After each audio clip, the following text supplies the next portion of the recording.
Oh, hey, Wagner. How are you today? Hi, Charlie.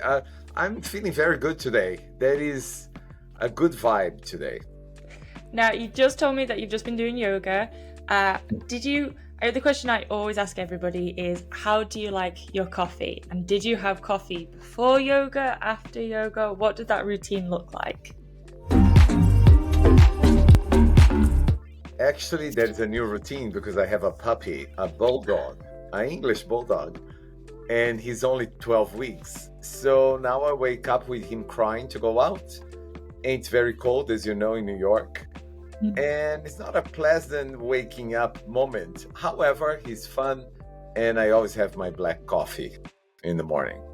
Black, strong, and you now got No an sugar. early, no sugar. Now you've got a beautiful little puppy to keep you awake in the morning as your Yes, alarm clock. it works. It works. So brilliant. So obviously today we're going to get onto leadership. I've spoken a lot about leadership in the podcast, but it just Yeah. really emphasizes how important it is, because at the end of the day, Yeah. when you've got a logo, you've got a brand name. Yeah. Really, what's left is the people, and who the people makes up the business. So Yeah.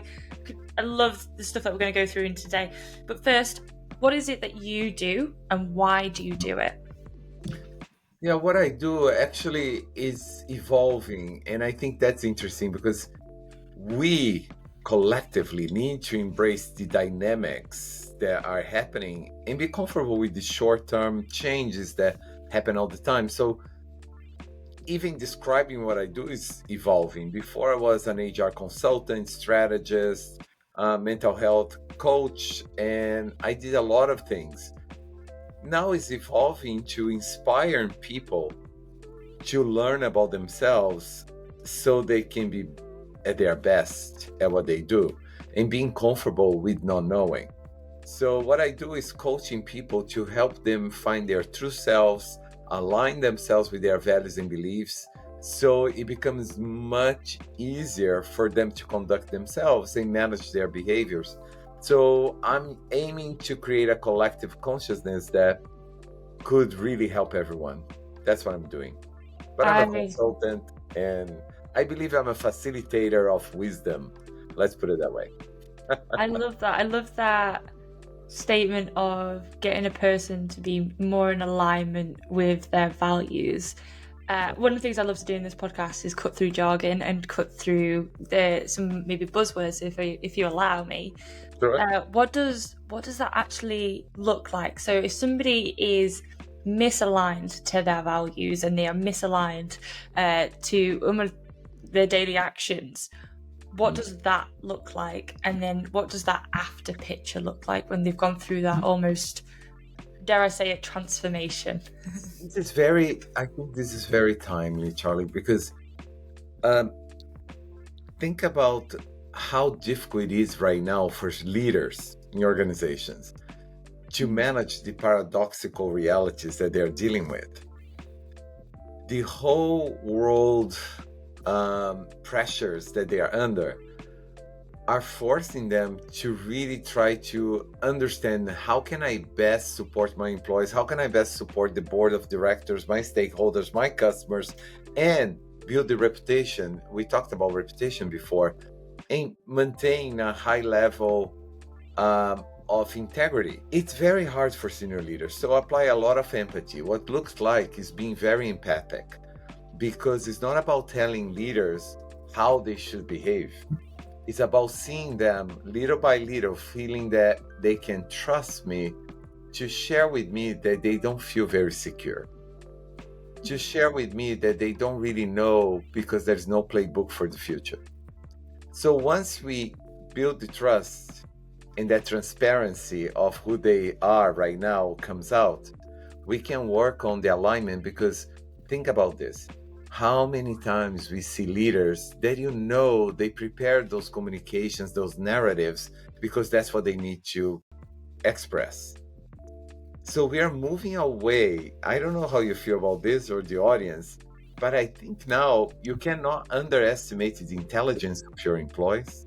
You cannot underestimate the agility of people that you are communicating with, because people have access and discernment as to judge if you're being truthful, you're being authentic. And that might be the essential part of my work with the leaders. Find your true self, align your values, your beliefs with what you do. There will be times that you have to navigate that, and you are going to have to assess how much do you share about your own beliefs as opposed to moving forward with the collective well-being of your people. So you see, it's trying to help people not to react as a defensive mechanism, but respond as an expression of their leadership. And why is that defensive mechanism, why is that so detrimental? Well, first of all, human beings have built defensive mechanisms because our main need, if you think about our main concerns, is around safety and control of our reality. We all want to be feeling emotionally safe, psychological safety, for example, right? We talked a lot about that, but it's deep. And the control of the environment, nobody wants to feel out of control. So we build defensive mechanisms. The problem is when reality hits, if you're not aligned, if you're not sure about what you believe in and how you want to lead, you're going to react abruptly. We all seen that when leaders start being reactive as opposed to responsive. That's why it's so important for leaders to know, because the importance of not being reactive is that people start trusting you. When you're really reactive, people start doubting what's happening with the individual that's losing their control so quickly. So there is so many layers here. But one thing I tell you, I think today we have to really focus on our well-being too, right? Because people need to know how they are coping with the stress. And if you combine stress, pressure, and the lack of knowledge of how to behave in the future and how to control the future, you have a recipe for kind of a difficult leadership style. But I resonate with this. I'm fortunately in a position where I get to work with many leaders on a weekly basis. And something that you just said there really just struck home with me and probably a few of the listeners, is that when I'm working with a leader, I'm always seeking that confidence of like, this is the next steps we're going to go, because this is the vision of which we're walking. And I can tell the difference when it's not authentic or not, and I started calling it I shouldn't call it this, I need a better name for it, but in my mind it's always like the corporate speech, as in it's written in a corporate language that has a bit of a colder, no personality behind it, because to me, I'm reading it as, oh, this person has read this book because they think they need to lead in this way, so I should say it with this approach. And it's funny, I've never actually thought about it. I've just actually, from their perspective of, they might not truly believe it themselves. Yeah. Because when the person really embodies it and truly believes, like, this is the vision, this is what we've got to do, this is how we've got to roll, you can feel the passion ooze from the person. Yeah. And actually, if I really just break it down a little bit further, for me, I've never really realised actually that could be quite a hard skill to learn, because you've got to have confidence in yourself as a leader of going, I've got unknown information about the future, but I'm confident if we go this direction and you guys follow me, we're all going to be in a good place. But there's a lot of unknowns that comes with that sort of future prediction. Do you feel like I've encapsulated that right? Because that's how this is sort of feeling in my head. No, because I love everything you said. One thing, some solutions that I think to all this. Love it. Love solutions. Self-confidence. Self-confidence might be misinterpreted as having all the knowledge and have everything under control. No, Self-confidence is the belief that you belong where you are. You know, you deserve to be where you are because you took that position. But beyond that, self-confidence comes from the belief that what you don't know, you can learn. Because what's tripping people is the lack of safety because they believe they need to know everything beforehand. That's when you get the communication corporate speak. Because the corporate narrative, oh, is already packaged. I don't need to be fearful that I'm going to be caught in between my values, beliefs, and what I need to say. So you see, leaders need to be more truthful about who they are because they're going to be a much better leader that way. And let's circle back to values. So as a marketeer in our NFCMO, I work a lot with values because if I can get the values out of the owner and then it's driven into the product and then it's oozed into the marketing, you get a far more full-bodied brand for people to resonate with. And also, this is just my perspective, how I work with them. It's almost like a star in the sky as a guiding light on how we should approach actions. How does that then reflect for leadership and more micro decisions? Well, think about leadership as energy. When you enter the room, and somebody, an executive that I worked with, was very interesting. I love what she said. She said, Wagner, a good leader, of course, you get in the room, you have intuition, you sense the energy, you sense how you can respond to people. Fine. But the greatest leaders are the ones who enter the room and they set the temperature. They become a thermostat. A good leader is a thermometer. A great leader is a thermostat. I said that's fabulous. You see how much energy comes from somebody who is sure about who they believe in, that what they are doing is aligned with their values, and they have no lack of certainty in terms of how they believe they should behave. That has incredible power. Why it's important? Marketing. Think about how can you sell an idea or a product if there is doubts in the way you express the value of your product. You have to be very certain about value.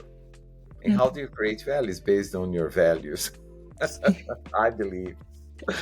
Well, I like that because values aren't just these words, that you stick on the wall. There is far more depth behind them.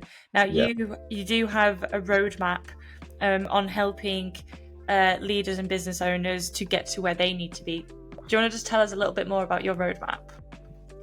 Well, the roadmap, there is, look, I think one thing that's very important, and I'm learning this very quickly, in times when things are shifting so quickly, you need to embrace the dynamic nature of what's happening around you. So, in my view, it's very important for you to think of yourself in terms of your leadership expressions. Leadership doesn't happen if it's not expressed. So the leadership expressions of consciousness is the first step, because you have to learn who you are, what are the events in your life that promoted the growth of self-limiting beliefs. We were talking before, should we talk about what people expect of me saying? That's expectations, external expectations. That might be very detrimental to your growth, because all you're doing is capturing what people expect of you and regurgitating. That's not leadership. So you have to be developing this consciousness about who you are, what's the context you are in, understanding that you have to validate all realities around you. You have your own reality, but denying the reality of others is going to create so much friction in the environment. So you have consciousness is about this. Know who you are, know that you don't know everything, know your values, your beliefs, and know that you can always learn. That's number one. But then when you start leading others too, you have to start thinking about curiosity. My leadership expressions are consciousness, curiosity, and courage. Curiosity to lead with others. You need to be curious about them. You need to seek things that you don't know and are not in your past. So being curious is definitely the power skill of the future for leaders today.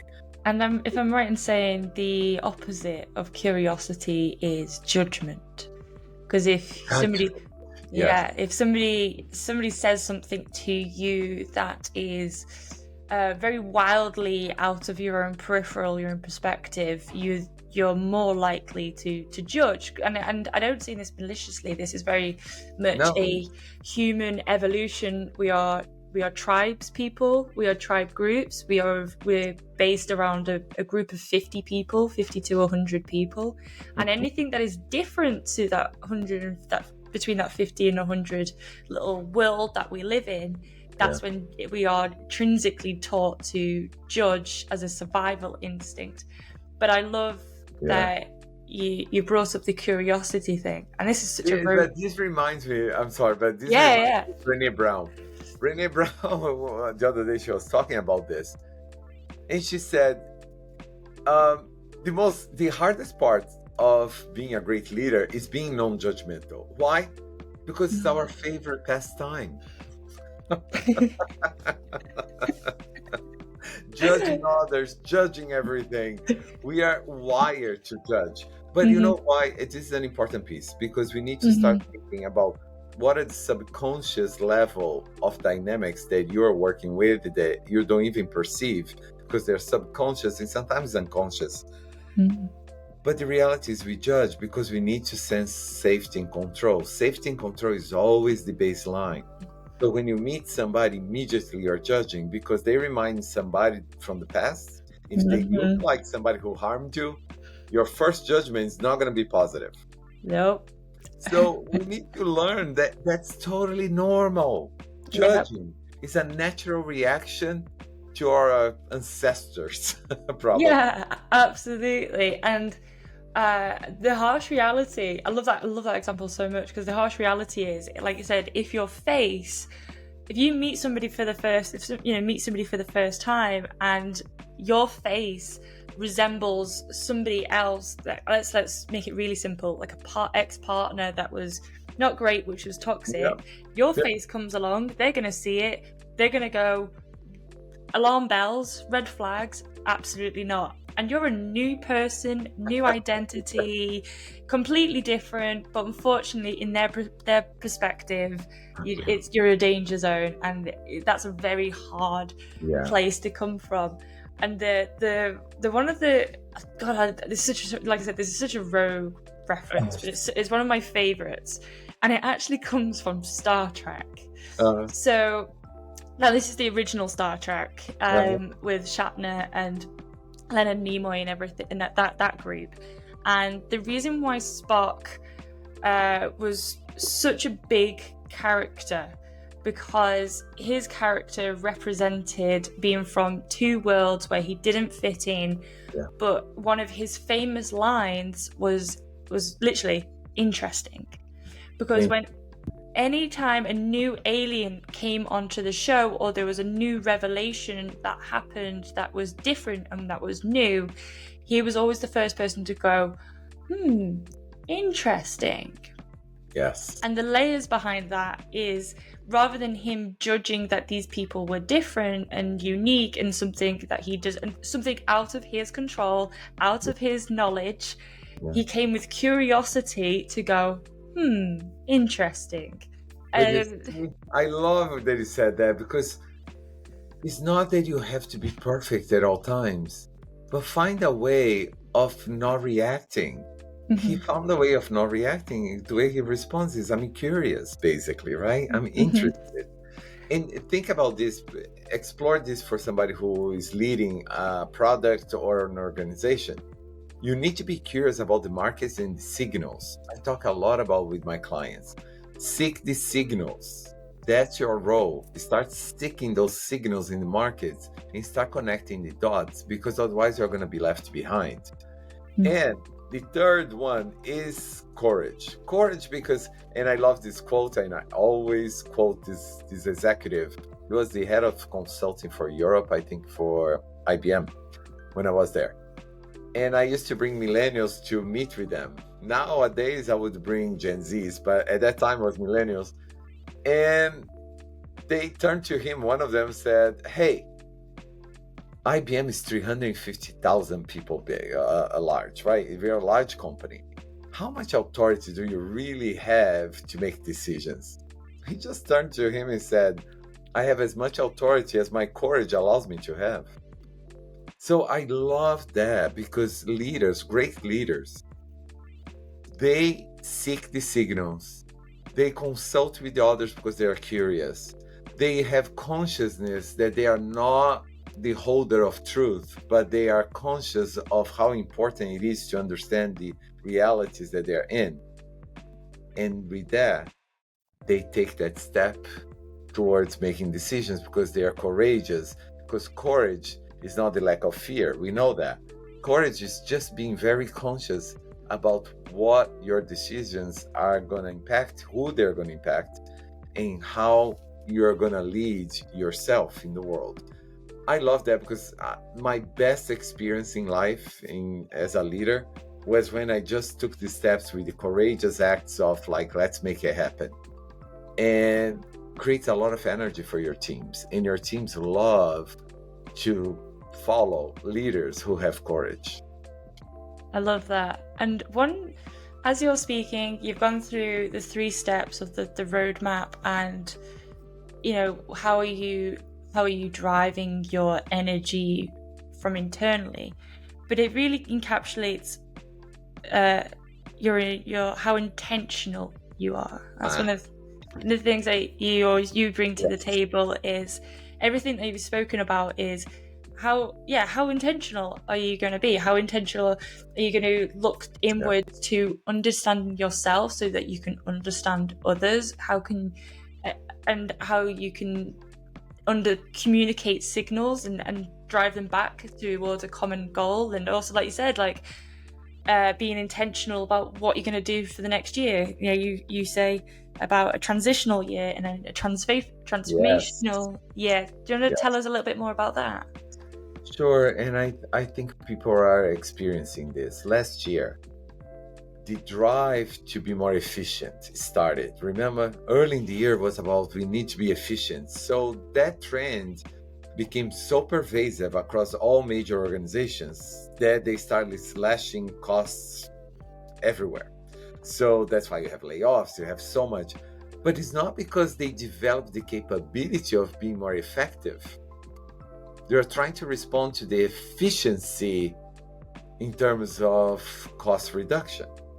So this year, after all the experimentation last year, and I give you a percentage because this is very interesting, only 37% of the experiments in AI became part of the production, went into production. Most of them, they died on the vine because people didn't think about the structure of the sustainability of that capability that they're building. Cybersecurity, all the other things that you have to think about. So it was a very experimental year. So it was a transitional year because we are responding to external pressures. Transformation is intentional, to your point. Transformation is not responding to external pressures of forcing functions, as they call it, but it's about being intentional about creating a new outcome for your actions. So this year is going to be transformational. Intentional actions, strategic actions that will lead to a different state. So I'm very curious about what's going to happen in 2025, but I think it's going to be much harder this year than last year. So I love that. I love that so much. And so if somebody listening on this podcast today and they're listening to everything we've just spoken about and going, yes, I want this. This is what I want to do. What is one very small thing that they could do tomorrow to start getting onto this path? Oh, I love this. Okay. It's always one small thing with 2 sub bullets. One small thing is allow yourself to understand who you are and assess your values, really be clear about what resonates with you. And because awareness is wonderful, right? You don't need to do anything. With awareness, it's just like searching, it's like seeking, discovering. Do that. But there are 3 A's that I love to talk about. Is the awareness, the acceptance, and the action. So the acceptance is the hardest part because you have to accept yourself. Accepting yourself is the hardest thing because you have to accept that you're not perfect. You have to accept that you have flaws. You have to accept that you're not the big shot that you thought you were. You have to accept that, this acceptance is so beautiful. To me, it's beautiful because once you accept, it's like you have nothing to lose. You accept who you are, and that's it. You're going to learn new skills and then take action. You can go from awareness to action. Oh, I became aware of this. I'm going to do this. No, because you probably didn't internalize self-acceptance and you're going to be triggering something that is not real. So find your true self. That's what I would say. And what always helped me was, and I'm going to really butcher this, the Japanese art of fixing ceramics, where they use the very special gold paint in order to show the jar is a whole, but it's made up of lots of beautiful pieces that cohesively go together. And you could look at it and go, that's not perfect because it was a broken jar, but actually it's functional. It does it. It looks aesthetically beautiful, and actually that's what we are. And when it breaks, don't despair. In psychology, we talk about this. You can despair or integrate the experiences. Try to integrate the experiences of broken into the opportunity to create these golden pieces that will bring it all together. So it's not silver lining. I hate when people say, oh, there's always a silver lining. Yes, whatever. But I think it's more about the dynamic of the experiences in life that you have to. It's better to go in the flow of life than trying to create life as you wish it was, because that doesn't work. And it's funny because talking about in the flow of life, I think before we are doing we are doing life in the flow of work, right? We were always focused on work. Today, I think people are more like working in the flow of life. Let's fit work in the flow of life. And I think that's much more positive too. And as a place to end today's podcast, I think that's a great start. I think that's a beautiful message that we could be giving to everybody. Now, you've written a book, you're online. How can people get in contact with you and to learn more?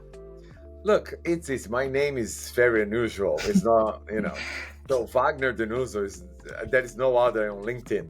I'm on LinkedIn. My website is wagnerdenuzzo.global. My contact information is there. I will leave you with one thing that I always repeat that I think is the essence of getting to where you need to be. Clarity creates capacity. Nobody has capacity today to stretch the days, the hours, our mental, physical, emotional capacity, unless we become clearer about our intentions. So be clear about your values, your intention, and be clear about your, I wouldn't say trajectory, I would say direction, because there will be a lot of opportunities on your way up or way down, way diagonally. Life is beautiful as you allow in the flow of life, because it's not worth it to try to fix something that's not broken. That is amazing. Thank you so much for your time today, and I hope to see you again soon. And I hope people take something out of this. And thank you so much for having me, Charlotte. Take care.